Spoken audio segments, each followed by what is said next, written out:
आणि तामिळनाडूच्या ion lady म्हणून प्रसिद्ध असलेल्या अम्मांच्या अंतिम दर्शनासाठी आज दिग्गजांनी चेन्नईमध्ये हजेरी लावली। सकाळी अंत्यदर्शनासाठी त्यांचं पार्थिव राजाजी हॉलमध्ये ठेवण्यात आलेलं होतं। दुपारी 2च्या सुमारास पंतप्रधान नरेंद्र मोदी यांनी जयललिता यांचं दर्शन घेतलं आणि श्रद्धांजली वाहिली।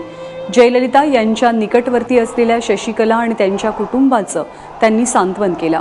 केंद्रीय मंत्री व्यंकय्या नायडू आणि अवघं तामिळनाडूचं मंत्रिमंडळ सुद्धा यावेळेला उपस्थित होतं।